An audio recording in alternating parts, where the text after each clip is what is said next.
Right. So according to, if I look at the syllabus coverage, you should have covered up to topic number 5, like from the beginning up to the unifications. There are some people who did not finish up to there. Like you started French Revolution, Napoleon, Vienna settlement, uh, Congress system, those revolutions. Now you should be doing, or you should have left school when you are about to start the unifications, or when you have done the two unifications. So I'm going to get people's responses in the chat. How far did you go in your school? I am talking of world affairs. Don't take me the other side to unit what? Unit 1, where we have Africa and all that. So let me know how far you went in your school. How far did you go in your different schools? Yes. How far did you go? You can give me your response in the what? In the comments here. Liberia and Sierra Leone. Okay. We had started the Eastern question, the German unification. Okay. I want to know somebody had gone up to World War One. Okay. That's quite fast. Unification of Germany, Congress, and Vienna. Unifications and Congress. Okay. German unification and Italy. Okay. Keep the comments coming. Keep the comments coming in the chat section. And then I see the Russian Revolution. Okay. Right. So all of us, from what I'm seeing, apart from one person who has talked about the Congress of Vienna, now the Moscow campaign, that is Napoleon. So I am not going to go back to pick up everybody from a different areas where you stopped. You say what I'm going to do, I am going to start with the topic 1 of senior 6. That is topic 6, and that is the Eastern question. That's what I'm going to start on, because I am sure all of you will go there. So I'm going to start with the Eastern question. Someone talked about the Greek War of Independence here, and that is part of the Eastern what? The Eastern question. So I am going to share the work that we are going to be doing here, and then people see what we are supposed to be doing. Let me first see, did I open the document? The Eastern question. So under the Eastern question, a lot of things that we need to understand about the Eastern question. So let me share so that people can see where we are, the things that I want you people to learn. Okay, is it that? Okay, not that one. Stop sharing. So I am opening and then I share with you people. So it's here now. Let me share it with people here, and then we move. We're going to share. Where is my screen? So under the Eastern question, we are supposed to learn about, yes, the origin of the Eastern question. We are also going to look at the expansion of the Eastern question, the expansion of the Ottoman Empire.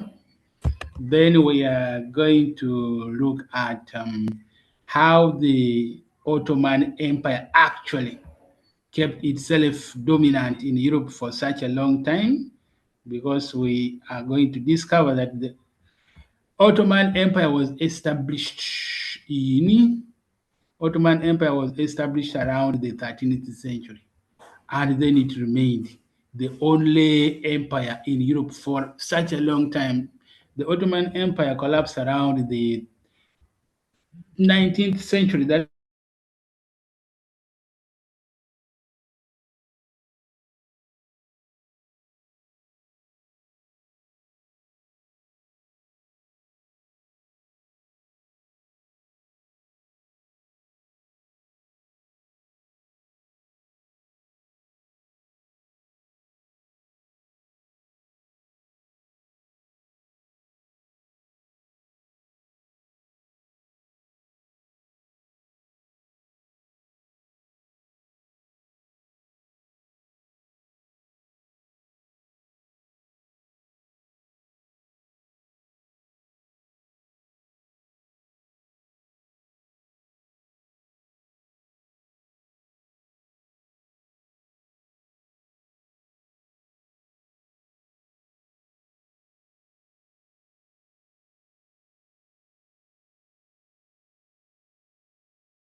Some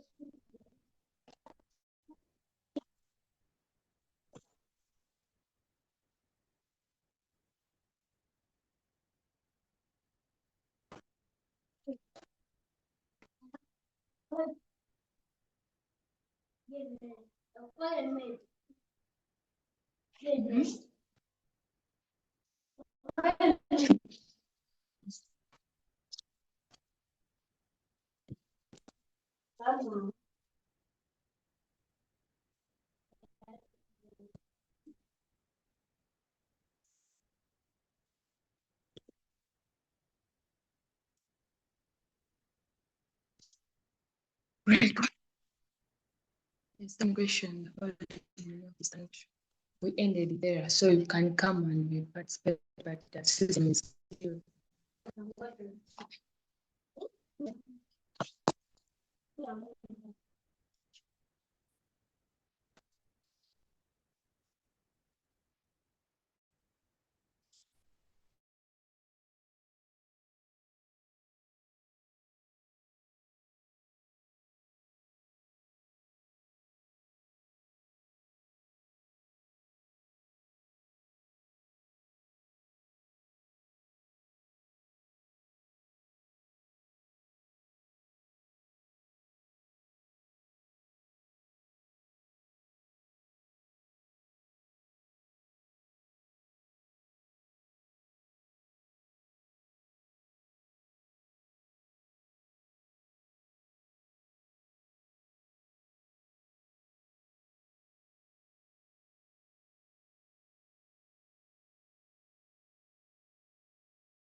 Okay,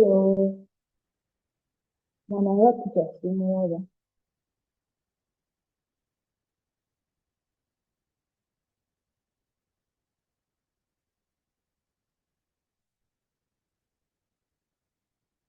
guys. Hey guys. Well, I'm looking for the teacher first way.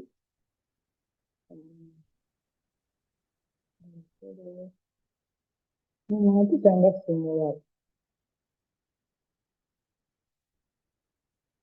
D'accord.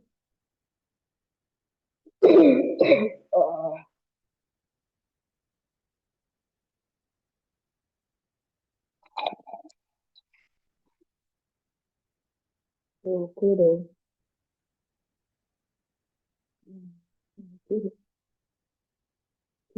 Yatala bitako.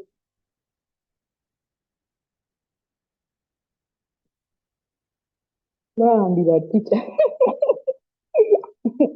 But so that teacher let us to study. Man, you guys, I'm not saying the teacher. Yeah.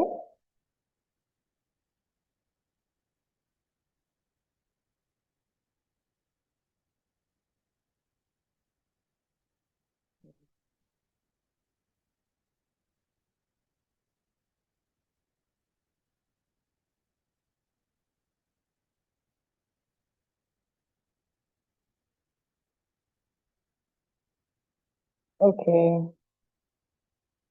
Make me a co-host for this person. Okay.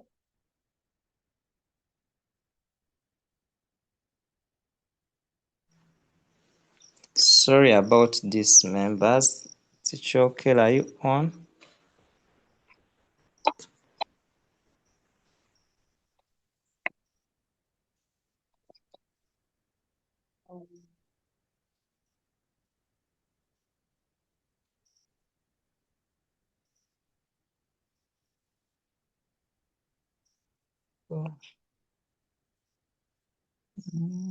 Okay. Let me first get to Teacher Okel. Okay.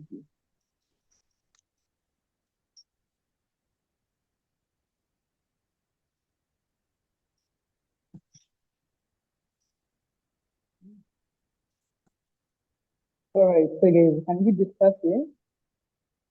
Okay. We're on the Eastern question. As Teacher Okel, I teacher come back. said,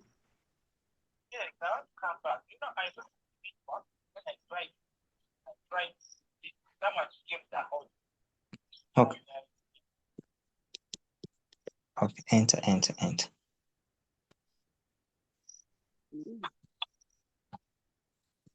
Okay. Now we are going to continue.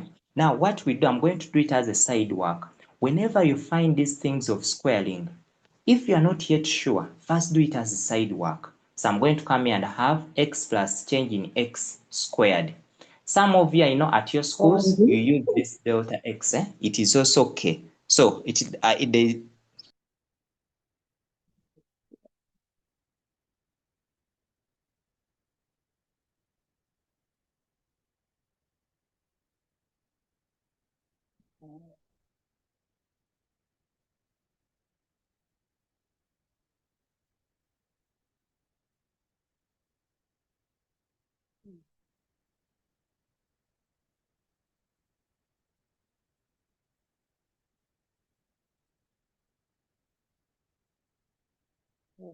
okay.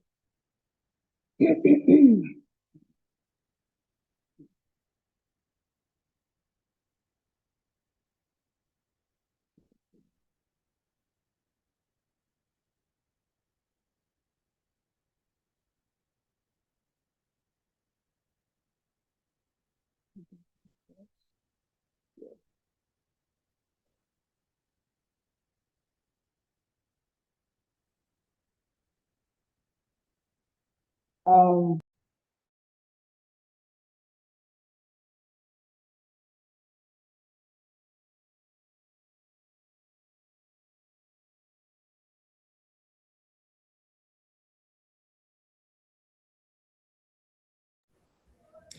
Good afternoon.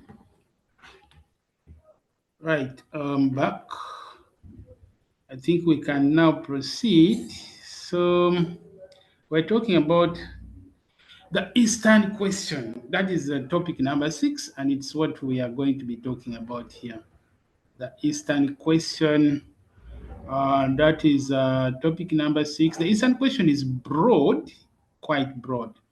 So we are supposed to start from the origin of the Ottoman Empire. We go to growth and expansion of the Ottoman Empire. We go to the events in the Eastern question. There are many. We have the Greek War of Independence as the first event. Then we have the Syrian question, the second event. We have the Crimean War as the next event, and other events that come in here and here. So the Eastern question is about a series of events, a series of violent events that happened in Eastern Europe.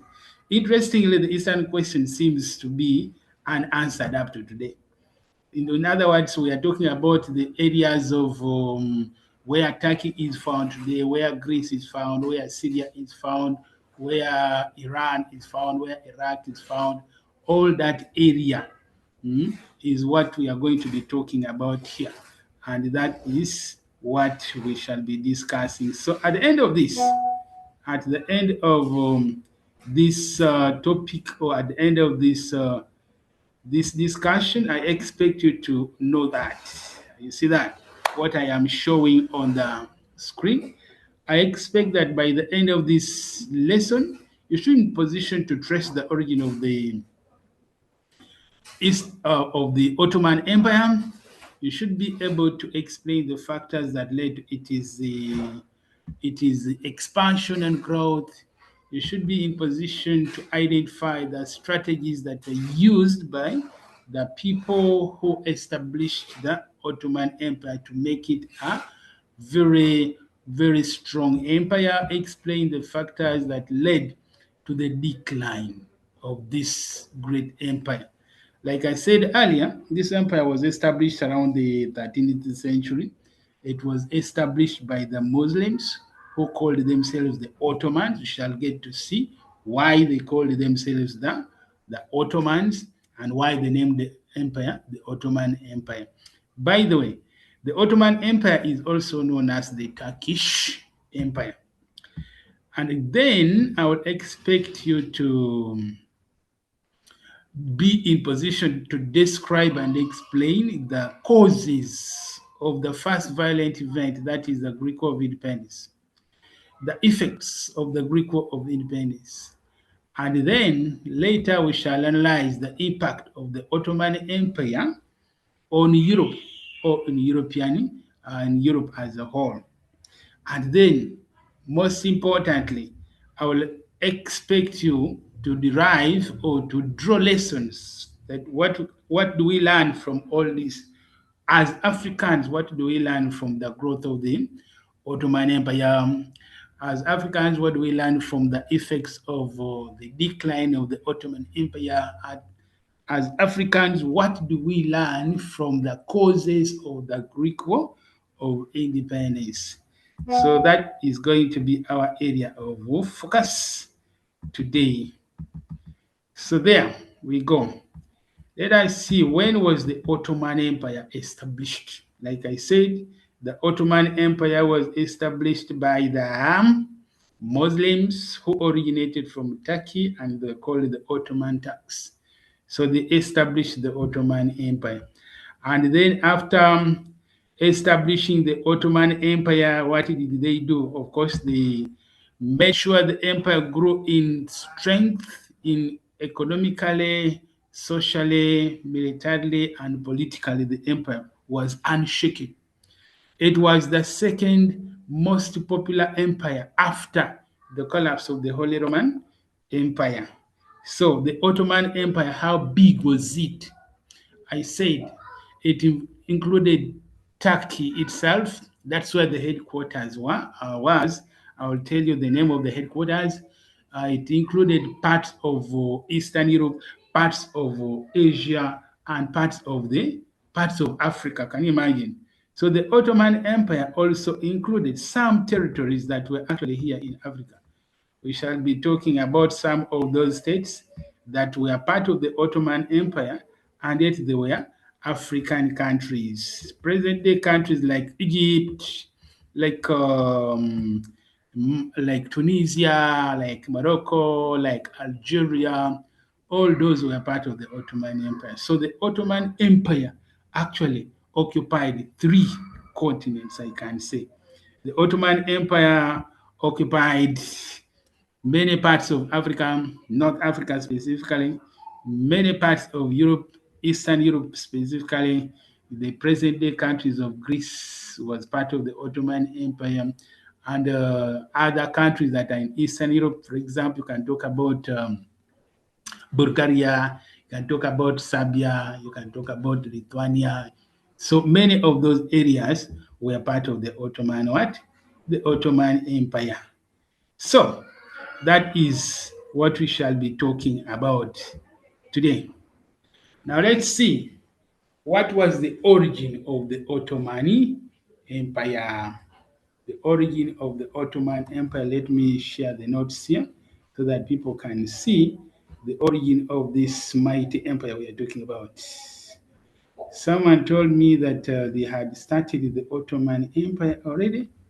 I mean, the Eastern question, specifically the Greek War of Independence. So here we go. If you read it through that, if you read through that, you see what is the origin of the Ottoman Empire. It was founded by the Ottomans or established by its first ruler here called Osman, the leader of the Oghuz who ruled the territory on the eastern frontier for so long. After the collapse of the Holy Roman Empire, now the Ottoman Empire started growing slowly, slowly, and then by the 19th century, it started to collapse. Now let's see the factors that led to its growth and expansion. There, factors that led to the growth and expansion of the Ottoman Empire.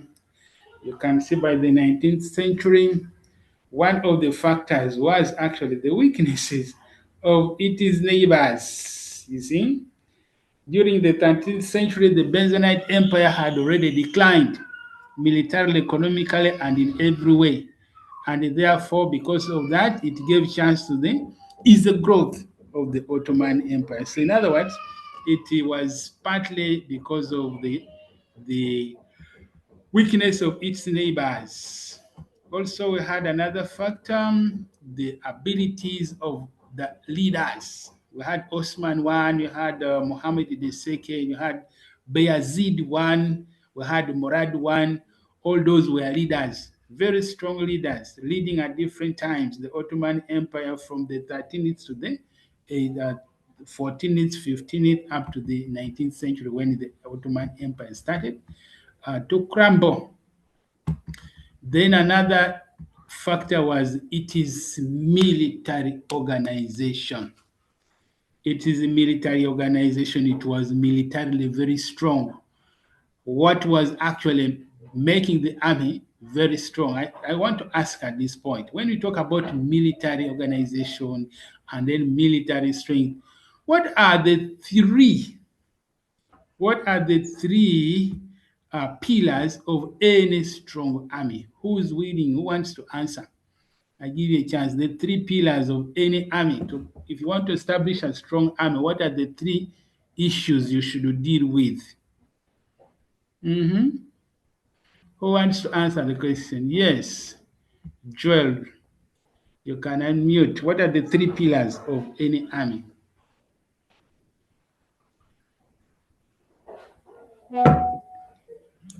Yes, Joel.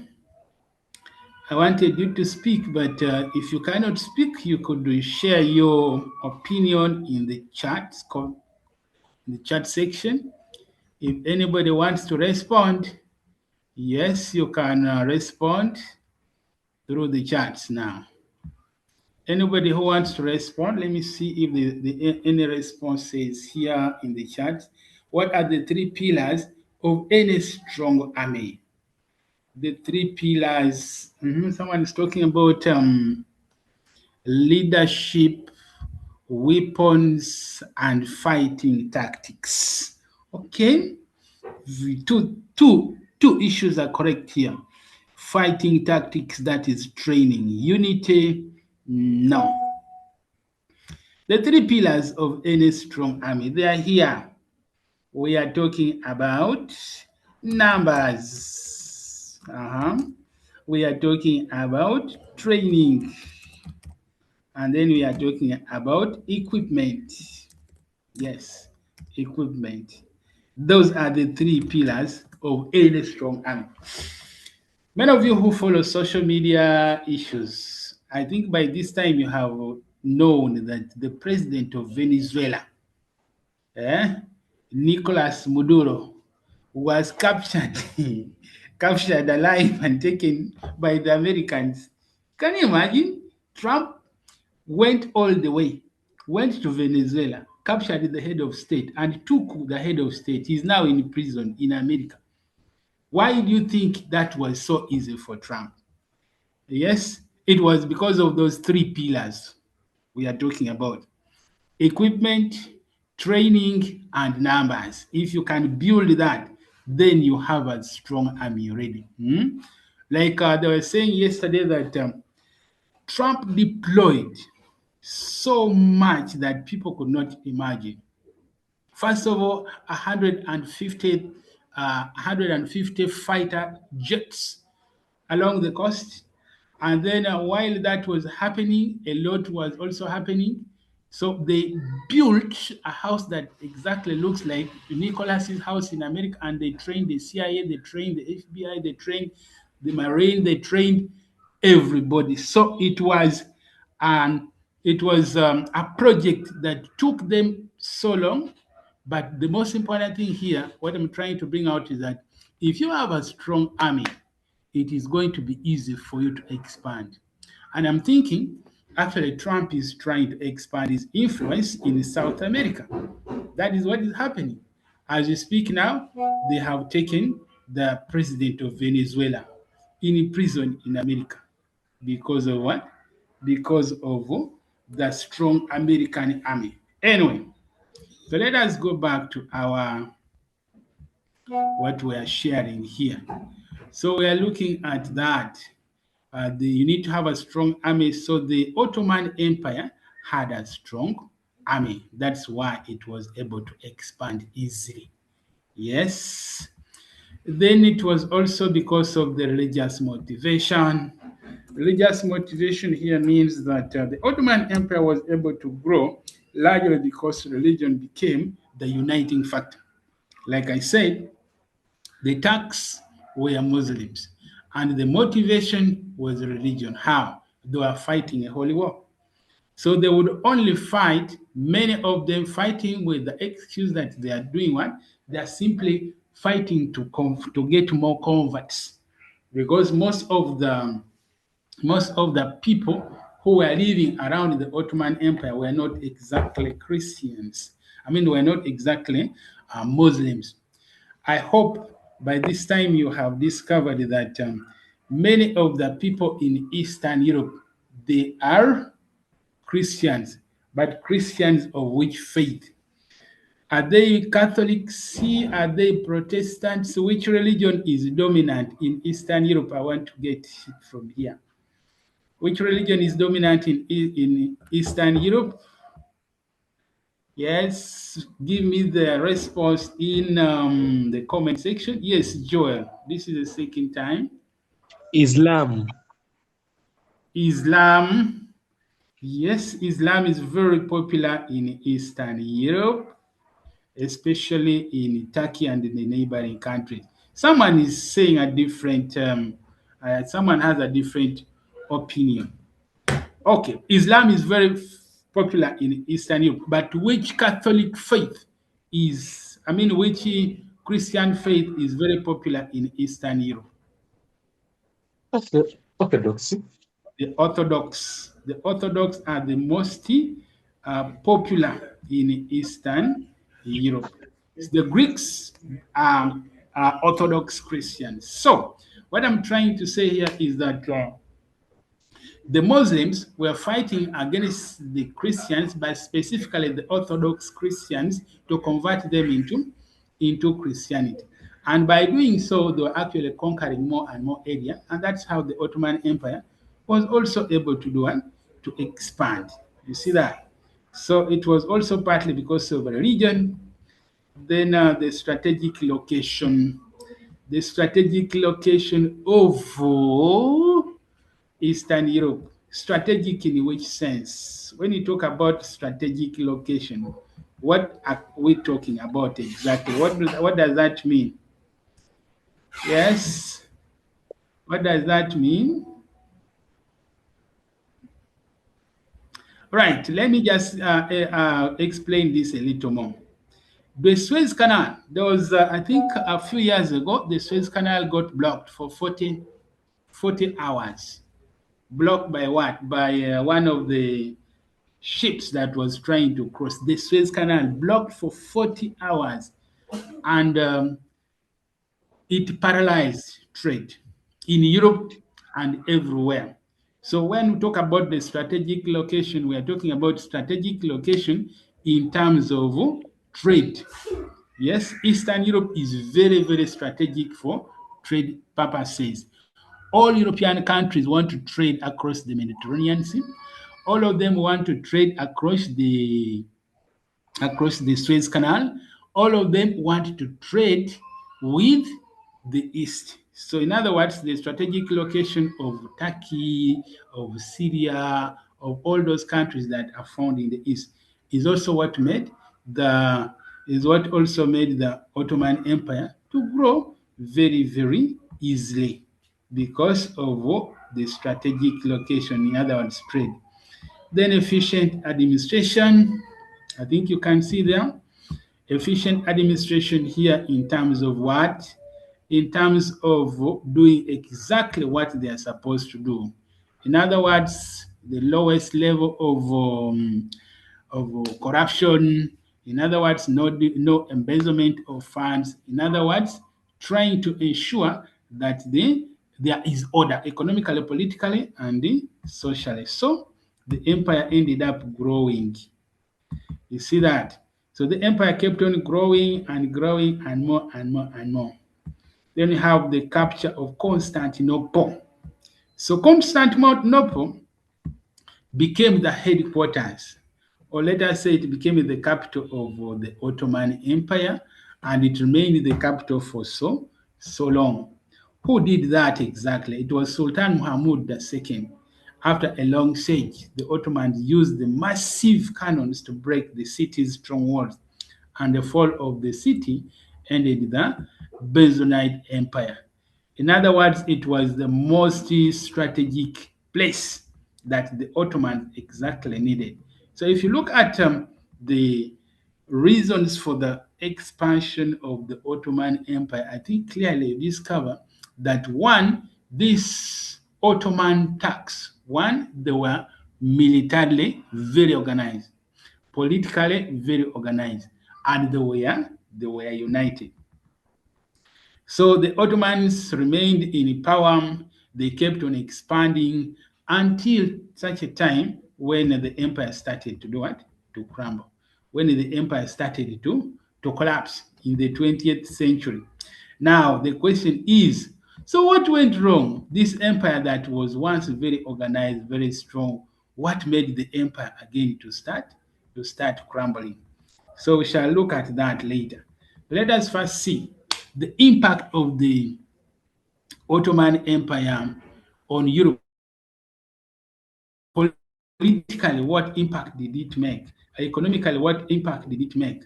Culturally, what impact did it make? Religiously, what happened exactly? So, basing on what we have been talking about, what do you think are some of the impacts of the expansion and growth of the Ottoman Empire? In other words, at the end of it all, what was happening? What were the impacts of the Ottoman Empire and its growth and expansion? Somebody who can guess. If you want to speak, you lift your hands, I unmute you, then you tell us why. Yes, Joel, you can speak now. I think one of the impacts of the Ottoman Empire in Europe was it led to increased trade. Yes, trade increased in the area. I've seen someone has mentioned something interesting here that it changed the balance of power in favor of who? In favor of the Ottoman Turks at the expense of their neighbors. Yes, so the balance of power changed. Let me unmute this part. This is Uber. Anyway, I have unmuted you. You can speak. So, sir, I think the Ottoman Empire grew too big to be controlled. Yes. So, was there any impact of that size? Because it is true that the empire became too big to be controlled by one person. Yes. So, the size later led to its collapse, unfortunately. So, it is true that the Ottoman Empire now became too big to be controlled. Let me give Barbara. Barbara, you can speak now. I see Barbara, I see Phil. So it led to the Ottoman control over the important trade routes. Yes, you can speak. I think I've unmuted you. Yeah, even the fall of the Byzantium removed a major Christian threat. Very, very important. Thank you so much. Barbara, do you have another answer? Yeah, I think it led to spread of Islam. Good. It led to the spread of Islam. And I still believe that actually the growth of the Ottoman Empire led a lot in very many ways to the growth of Islam because that's how Islam was introduced in Africa, especially in Northern Africa. That is how Islam actually became very popular in Eastern Europe. So it's a very, very important point. Yes, let's see. KK, you have another answer. Here, someone is saying this is Benedict is saying it led to the fall of Constantinople in 1453. Yes, led to the capture of Constantinople in 1453 by the other sultan. Maybe something we did not mention in the beginning is that the leaders of the Ottoman Empire gave themselves that title of Sultan. So we had Sultan Mahmud, Sultan this, Sultan that, Sultan that. Yes, Sanyu, I see. Let me see. I think there are more responses here. Ex- its expansion caused religious tension and relations both within the Middle East and between Europe. It led to the destruction of life and property. That is also very true. So the expansion of the Ottoman Empire was both good and bad in very many ways, as people have already told me. So let us continue with the discussion. Let me share with you some of the things that I had, the notes I made this morning. Those are some of the impacts of the expansion of the Ottoman Empire. You see that? It led to the political impact was that it led to the downfall of the neighboring empires that were there. A good example is the Byzantium Empire that collapsed in the hands of the Ottoman Turks. While that was happening, it led to improvement in trade in different ways, as someone also mentioned here. It now made it easy for the Europeans to trade with the Ottoman Turks. But most importantly, now this means that all the control of trade, the most important trade areas, was in the hands of the Ottoman Turks. You see that? That explains why they became very wealthy over time. So it changed the balance of power, as somebody said. It led to cultural and intellectual impact. You see, we all know about the Greeks and their somebody's who's this I should mute. Please keep yourself quiet so that we move smoothly. So I was saying it changed the balance of power. We all knew about the Greeks and their civilization. You know that the Greeks are known for being philosophers. They are known for being great sportsmen.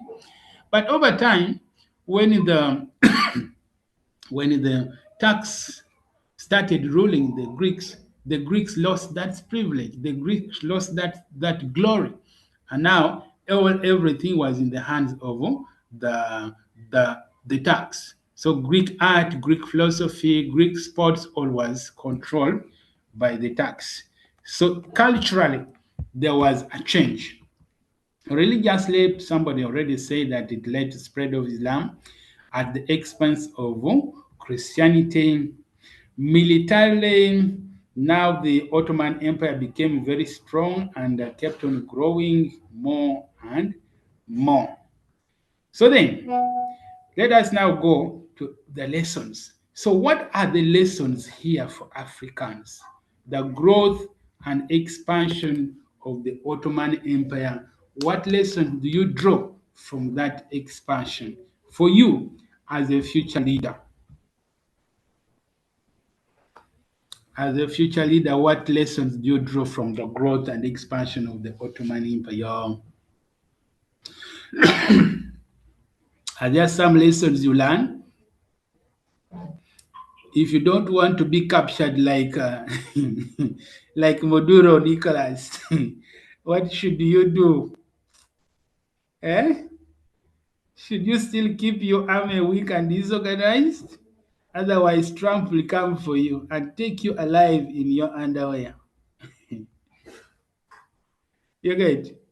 So, what are some of the lessons we learn from the growth and expansion of the Ottoman Empire? Do we have lessons that we learn from that growth and expansion of the empire? All right. There are very many lessons that we can draw from the growth and expansion of the Ottoman Empire. Yes, I can see hands up here.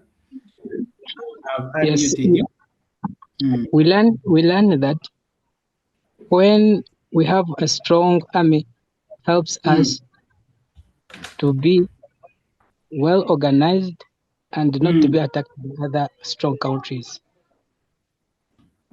Yes. In other words, it teaches us that the enemy is not very far, the enemy is within. Someone who's going to capture you is going to be your neighbor. So keep yourself, make sure you have a strong army. And while you have a strong army, please make sure you also have a strong economy. Otherwise, your enemy is within. They can come and capture you alive. You see that? Let me see. Hope your heart has been up for a while. What lessons do we learn from the growth and expansion of the Ottoman Empire? Hope. Okay. Let me first go to the charts and I see what people are saying. We should have strong and able leaders. Strong and able leaders in terms of what? In terms of decision making, in terms of working for the people. Yes, the president of Venezuela, I keep on giving him as an example. He was his regime. Many people did not like him. So you need to work for the people. Otherwise, your people will surrender you. Your people will surrender you. Then another lesson that we also learn, we need democracy. Democracy, people say it is the government of the people, for the people, by the people. But in some cases, some people also say that democracy is not the best option. You just need to have the right people do the work. But anyway, it is true that you need to involve the people in the governance of their what? Their country. Someone also saying that the empire's growth through strong leadership clearly shows that for a state to grow, there must be strong leaders. You need to always keep the security of the country. You need to keep the unity of the country. You need to enforce a strong military. You need to have a very strong army. So all those are lessons that we draw from the growth and expansion of the Ottoman Empire.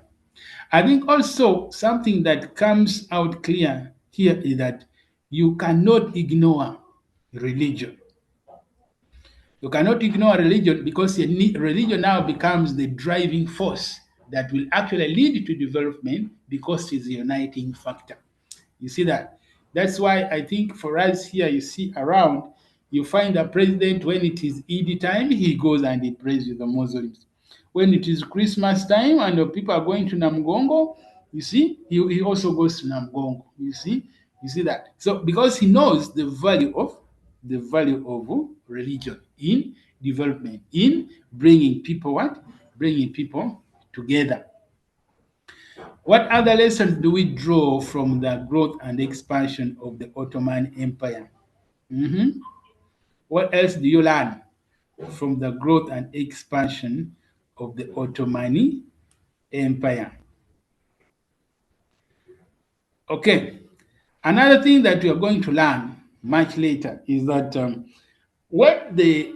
when you make your empire too big, sometimes you get defeated to control it. You see that?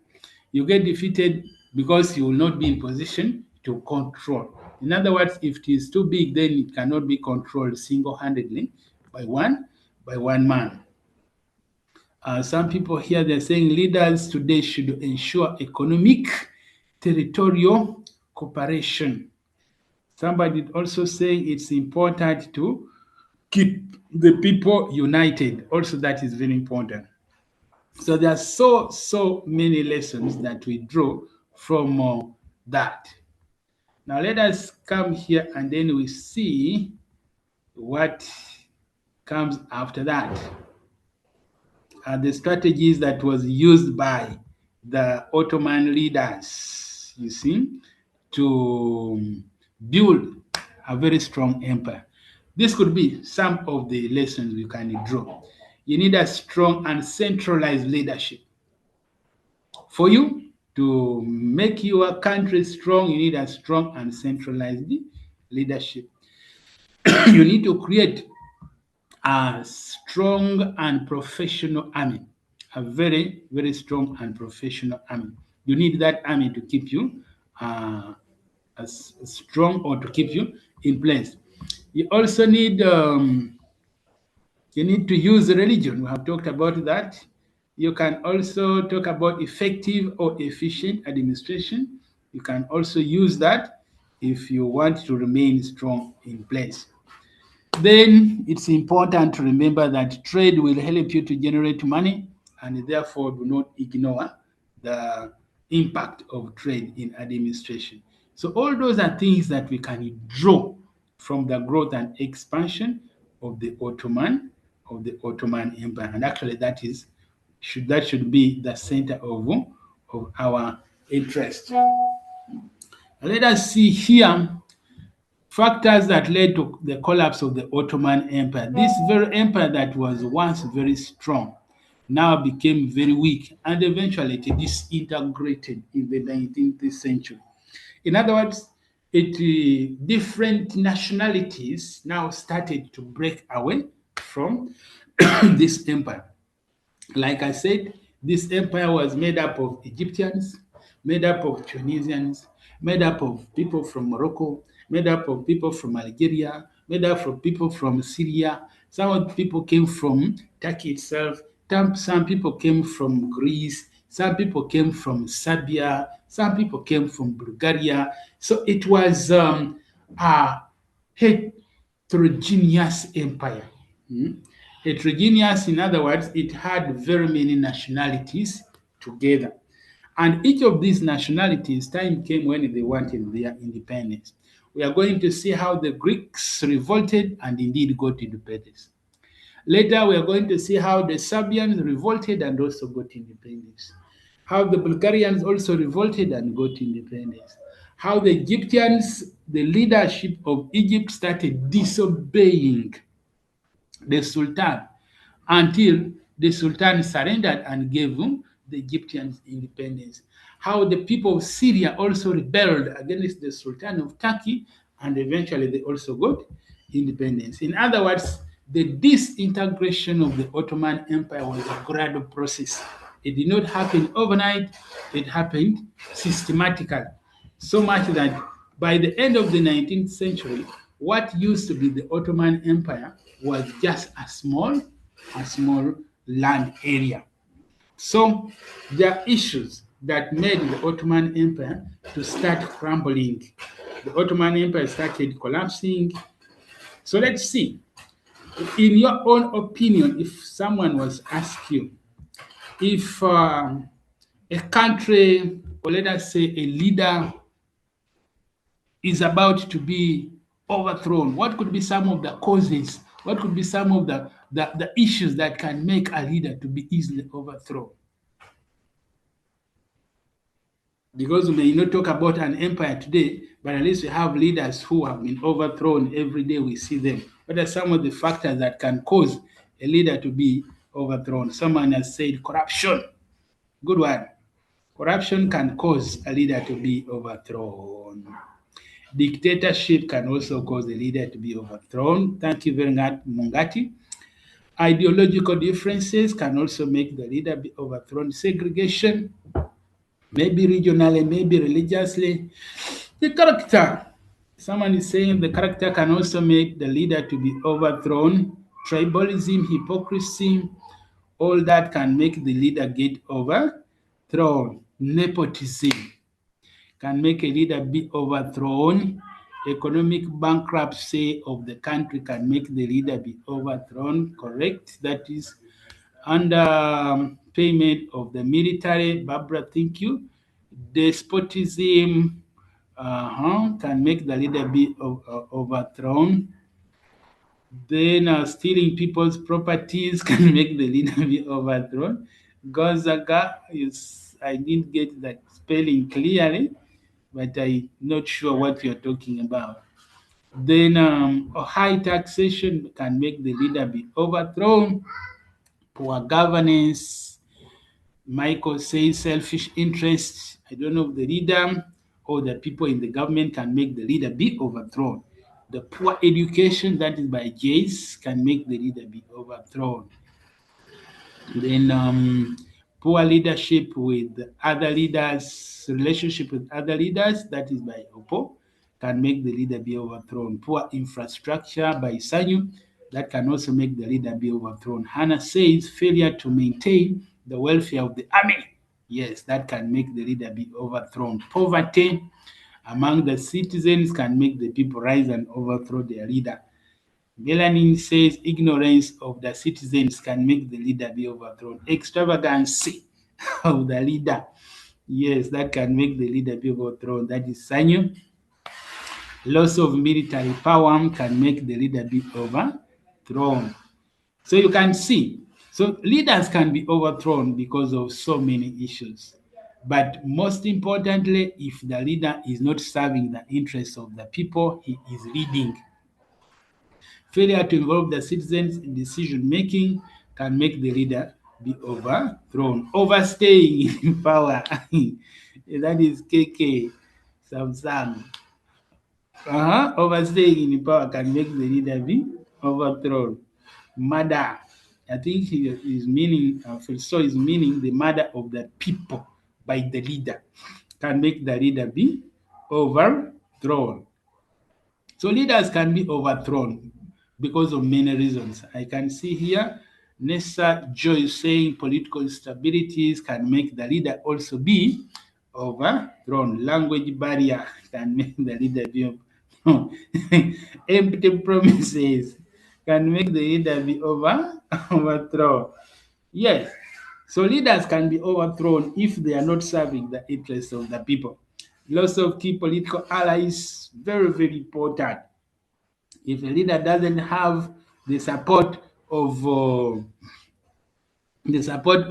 strong allies, you can easily be overthrown. Okay, someone is just laughing about language barrier. But anyway, don't let us not laugh at our friends' responses. Everybody is entitled to their opinion. Regional imbalance in terms of development can make the leader be overthrown. Extravagancy can make the leader be overthrown. Unemployment among the people can make the leader also be overthrown. So I think people see all these things. Now, let us see what made the Ottoman Empire actually to lose its grip on power. Like we said, initially, the Ottoman Empire had a very strong group of leaders. It had a very strong breed of leaders. We are talking about all the good leaders who were part of the Ottoman Empire before it started crumbling. So here, it had good leaders, but later the weak leadership came in. We are going to see which leaders now were these ones who betrayed the Ottoman Empire, who allowed in corruption, who allowed in poor governance, who maintained a weak army, and eventually made the Ottoman Empire to do what? To collapse. So the weak and ineffective leadership made the Ottoman Empire to start what? Crumbling. Then see here the weak military, the weakness of the army. Over time, the Ottoman Empire lost its economic power and also it started losing its military power. And therefore, over time, now the Ottoman Empire started crumbling. In fact, later, the Ottoman Empire was nicknamed the sick man of Europe. Somebody told me that they had started the Greek War of Independence. So who named the Ottoman Empire the sick man of Europe? Anyone who has an idea? Who said that? The sick man of Europe. The Ottoman Empire is now the sick man of Europe. Who said that?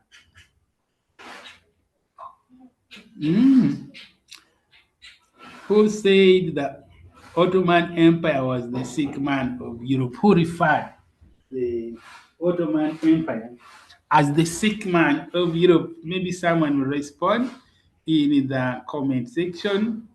The sick man of Europe. Who said that? Do your research very quickly and tell us who referred to the Ottoman Empire as the sick man of Europe. Was it a man from Russia? Was it a man from where? Who made that statement? Yes.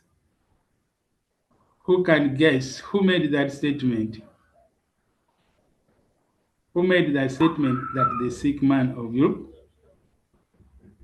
Who made that statement? The sick man of Europe.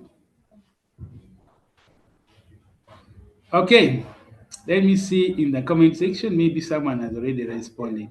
Who made that statement that the sick man of Europe? Tsar. I am seeing here Tsar Nicholas I of Russia. Correct. So Tsar Nicholas I of Russia accurately described the Ottoman Empire as the sick man of Europe because of what he was seeing. Why? Because the empire was now militarily weak. It was economically weak. It was becoming weak and weak in very many ways. So that is partly why the empire started crumbling. But also, it's important for us to remember that Russia was one of the immediate neighbors of the Ottoman Empire. And Russia had her own hidden interest in the Ottoman Empire. And because of that, Russia was looking out for the collapse of the Ottoman Empire. So Russia was happy that the Ottoman Empire is increasingly growing what? Weak and weaker. And actually, Tsar Nicholas I of Russia made that statement. He was telling the ruler of Austria, telling him that you see, the sick man of Europe is like this and like this. But inside, Nicholas I was very happy with the declining power of the Ottoman Empire. So, because of that, we are saying economically the Ottoman Empire became very weak, and because of that, it ended up crumbling. The rise of nationalism here, in other words, the different nationalities started fighting for their independence. The Greeks fought for their independence from 1821 up to around 1829, 1830, and they eventually got their independence. The Serbians fought for their independence around 1905, and actually they got their independence also. The Bulgarians also fought for their independence, I think starting from 1875, and they also eventually got their independence. And other nationalities also later fought and they got their independence. In other words, the Ottoman Empire was busy crumbling. It was because of the growth of nationalism. Yes. Then there was, of course, European rivalry in interest. All European countries had their own hidden interest. All of them had their own hidden interest. Right. So Britain had her own hidden interest. Britain was interested in controlling trade around the Mediterranean Sea. And she did everything possible to make herself remain in charge of that area. France was also interested in the same, but Russia was also interested in the affairs of the Ottoman Empire. So, in other words, the Ottoman Empire collapsed because of external influence. External pressure made the Ottoman Empire also to collapse because of the rivaling European interest in the area. Then you had administrative and bureaucratic corruption. In other words, there was corruption that we agree. But what was more painful is that the money that was collected by the Ottoman tax was was actually consumed by the tax collector. I don't know what you know about tax collectors in this country. Some of the tax collectors don't actually pay tax. There are some forms of taxes they don't pay. Those revenue collectors, they don't pay some of the taxes they collect from us. And interestingly, after collecting the taxes, much of it or part of it is consumed by them through corruption. So, like someone said here earlier, that corruption can lead to the collapse of an empire or it can lead to the overthrow of a leader. It is very true. Like in this case, it led to the collapse of the Ottoman Empire. And lastly, social and cultural stagnation. Over time, the people of or within the Ottoman Empire became bored because of social and cultural stagnation. And therefore, they lost interest, they lost confidence in the leadership of the Ottoman Empire. For example, the Greeks did not respect the tax. Why?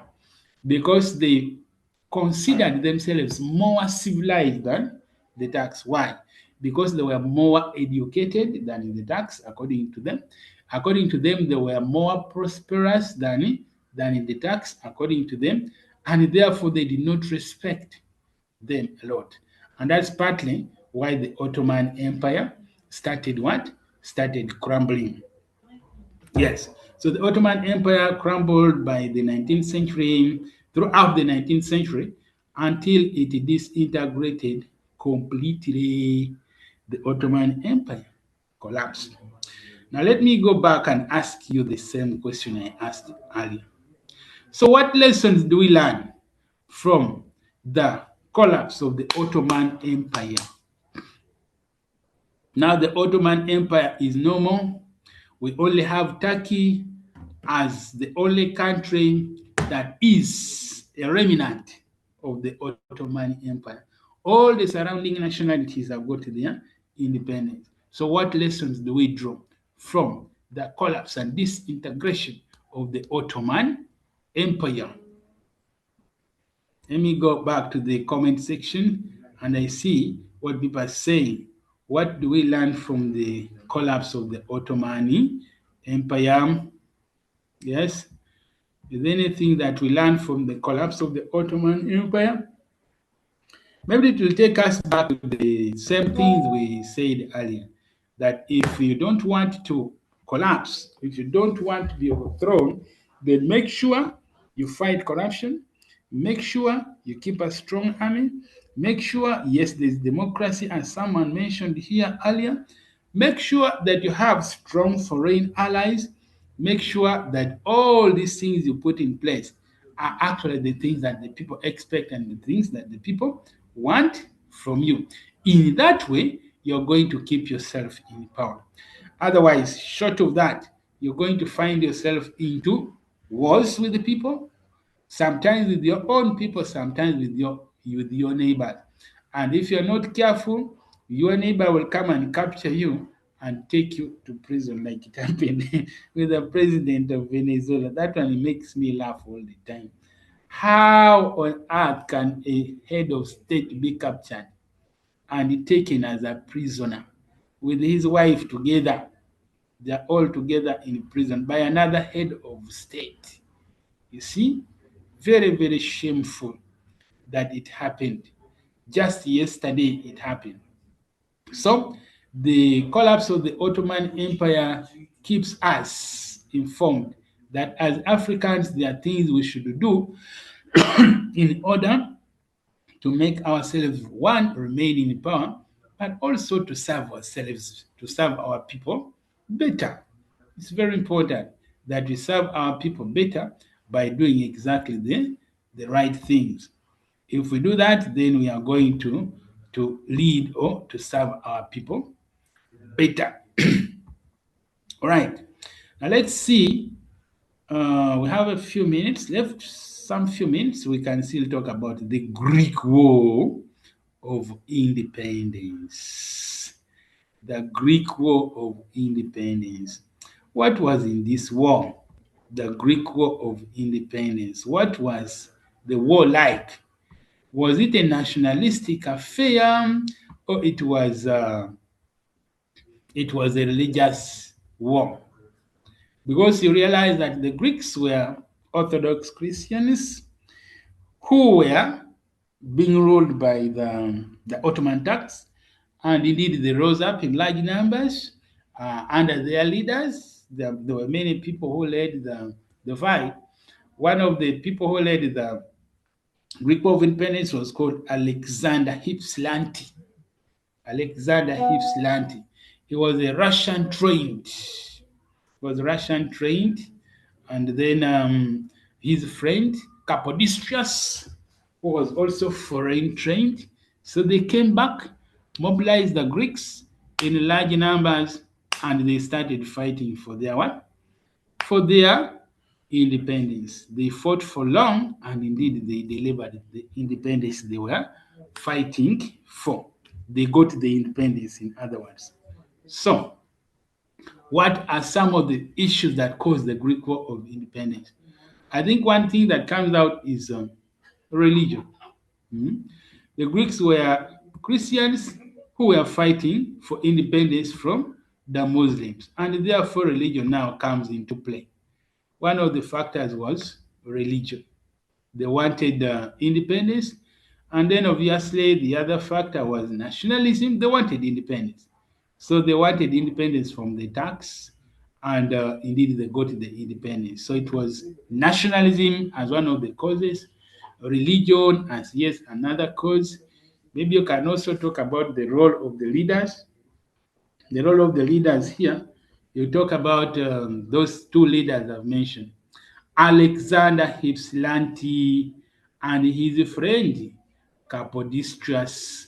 They mobilized the people, they led the people, they guided them, and indeed they got the independence they were fighting for.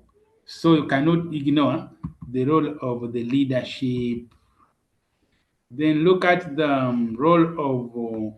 role and influence of European Enlightenment, the role of secret societies. There was a secret society that was called Heterophilica, a secret society that mobilized these Greeks, and indeed they fought and they got their independence. The Heterophilica, the legacy of the Greeks. It is true that the Greeks were fighting for their lost glory.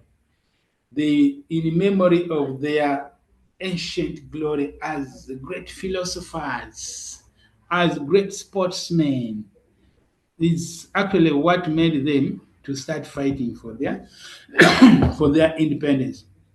So the Greeks were fighting for their lost glory.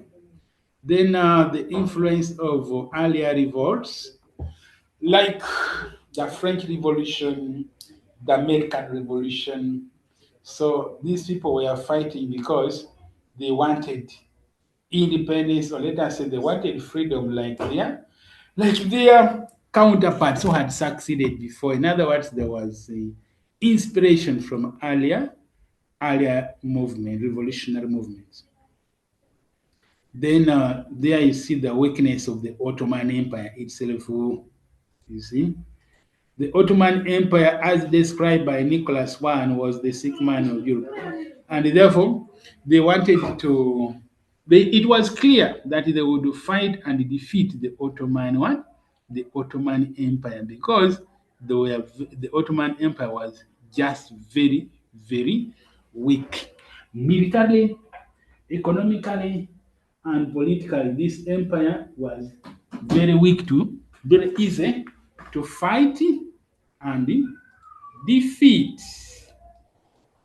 You see here the rise of nationalism. I think I talked about that already. You can see the role of that secret society called the Society of Friends, known as the Heterophilicum, that mobilized the people and guided them on what they should do, what they should do. Then here the economic exploitation. The economic exploitation of the Greeks, the economic exploitation of the other nationalities by who? By the Ottoman Turks. In other words, exploited in which way? Exploited in terms of high taxation, trade restrictions, and monopolization of opportunities, especially in the area of trade. That is what also made the Greeks to revolt, and they decided to ask for independence, and they got the independence. Then there was support from the diaspora, support from the different countries. There was support from Russia. There was support from the other countries that actually led to the defeat of the Ottoman Turks and the independence of Greece. I talked about religion.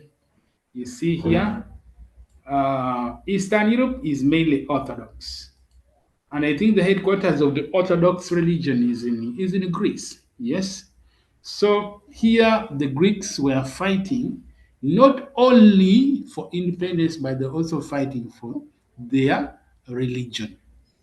Because before the Greek War of Independence broke out, there was massive massacre of the Orthodox Christians. At some point, they killed even the patriarch. The patriarch of the Orthodox Church was executed by the Ottoman Turks, and that is partly why the Greeks decided to rise up and fight for their independence. And then the immediate factor is here. Local uprisings in the Peloponnese and other areas spread rapidly.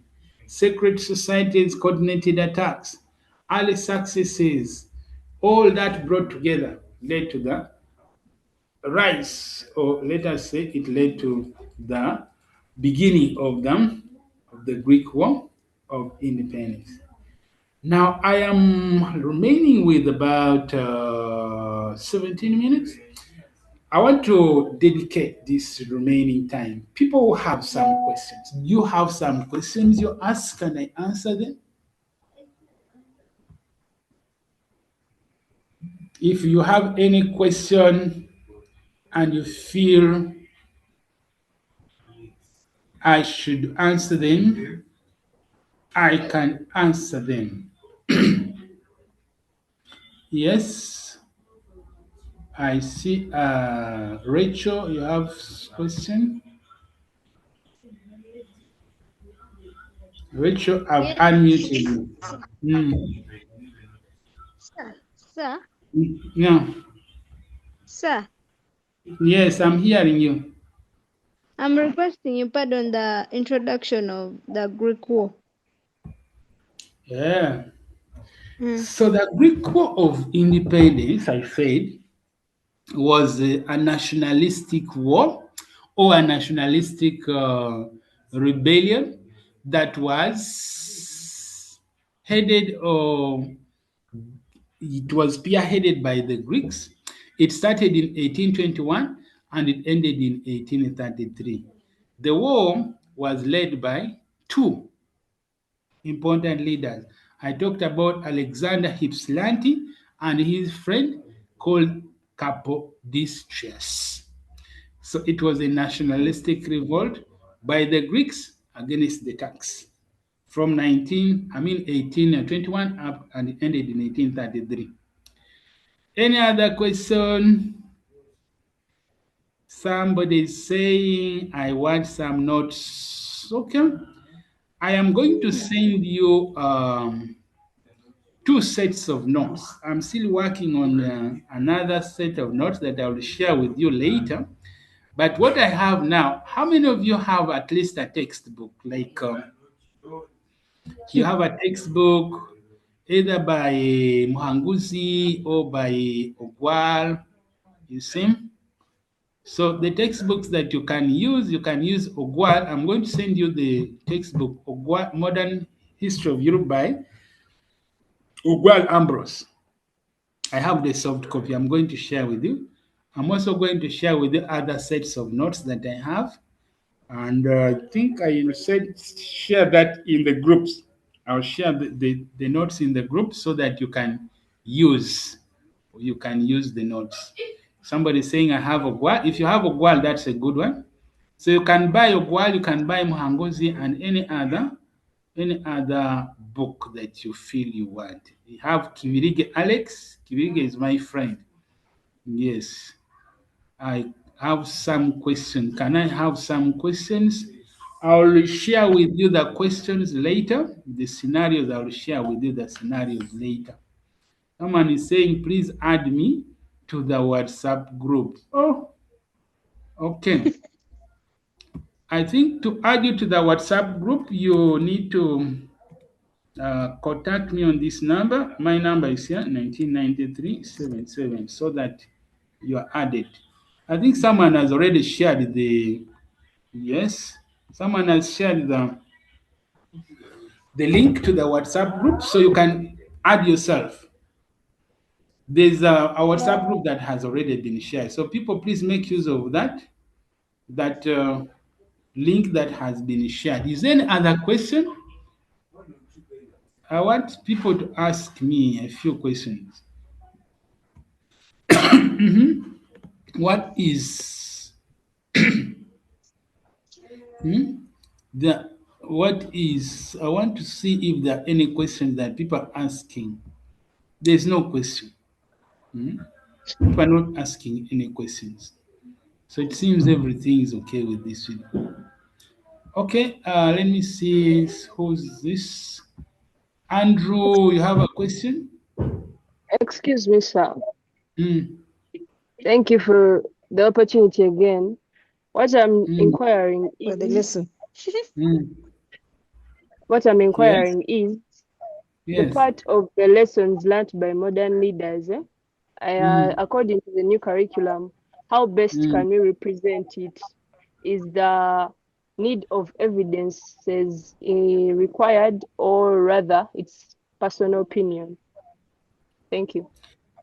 All right. Like you're aware, this curriculum we set for you scenarios, and Mm. it may not be easy for me to predict what the scenario is going to be like. But in case a scenario came and then they ask you a question that actually requires you to bring vivid examples, please provide. But I don't think a teacher can set an exam that can make you start mentioning the names of leaders. I think what we focus here is what do we learn from. For example, let me just give an example. I can give you a scenario like what happened in Venezuela. I said yesterday the president of Venezuela was captured by his neighbor, that is Donald Trump. he raided his capital and then captured him and took him to America. That is the scenario. And then I ask you, for you as a student of history, of world affairs, how do you think you can? How do you advise other leaders? Advise other leaders not to go through what Nicolas Maduro of Venezuela has gone through. I think that one comes out very clearly. What should other leaders do so that they don't get into that trap where you are rejected by your own people and then another head of state comes and captures you? You see that? So that is the scenario. So you're going to start explaining to us that now other leaders should make sure that they have a strong army. Other leaders should make sure that they do this. Other leaders should make sure that they do this. So that is how a scenario could be, maybe set. But every teacher can set their own scenario in another way. Or I can bring a scenario like this, that after the capture of Nicolas Maduro of Venezuela, there was a talk show that was organized by different there was a talk show organized on TV, and your school has been invited to go and then educate. Tell the people what happened in Venezuela, first of all, and then pass a strong message to the leadership in your country. Advise based on the scenario that happened in Venezuela, where the president was rejected by his own people and then captured by another head of state, and now he is imprisoned in another country. So please pass a strong message to the leadership in your country. You see that? So you're going to use the knowledge that you have acquired, for example, in this lesson, and then you use the scenario that you have that has been provided, and then you give your opinion that you think can work. I am hoping I have given given you a clue. Is there any other question? We have only 9 minutes. Right. If there is no other question, for the rest of us who asking for the notes, you're going to find the notes that has all the topics. I'll share the notes that has all the topics in the WhatsApp groups. And then I'll also share some scenarios in the WhatsApp group. And then if you need any further help, of course, you'll find me in the group. You can ask for other support. You can call me on any of my numbers, the one that you find that is available because I have different numbers in different groups. So for now, I think we are going to stop here. And then I say, all of us, we have a good evening. You have been an amazing class. Have a great evening.